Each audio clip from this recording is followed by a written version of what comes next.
Well, welcome back to AtlasClear's channel, setting out to create a more efficient platform for trading, clearing, settlement, and banking. And joining to discuss the debt reduction, which has been in focus, and the continued growth on the back of the company, still seeing continued stress on the stock price itself, but to kind of offer that clarity and kind of pull the veil back here. Of course, John, the executive chair, joining us. First and foremost, welcome, sir.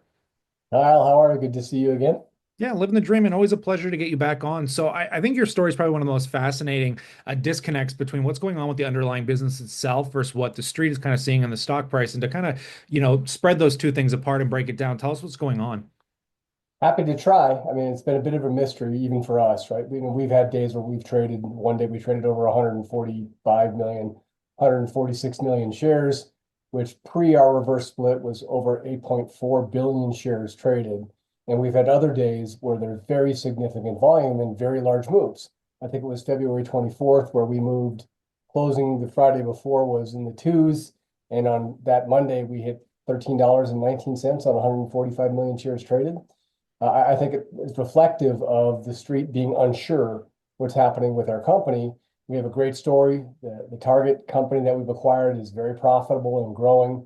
And I think the street is asking, what's going to happen here? For us, fortunately, that kind of volatility and that kind of volume has been very beneficial for our balance sheet. Since de-SPAC, through that process, we have reduced our total debt by about $9.7 million. And the convertible debts, the original ones at this point at de-SPAC, we've paid off over 50% of those original convertible notes. For one example, one of our convertible notes is with Chardin, our original underwriter. We had some issues with how that unfolded.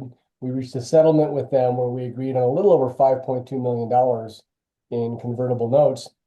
Since de-SPAC, they've paid off 5.175 of the convertible notes through conversions. And so what we're seeing is this continued strengthening of our balance sheet.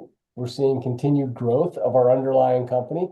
And so we're very excited. And to the extent we can continue to work with you and say, hey, look at this company. Our value proposition is something we think significant. And the volume that we're seeing, I think, is reflective of that acknowledgement that this is something very different and perhaps something worth taking a risk on.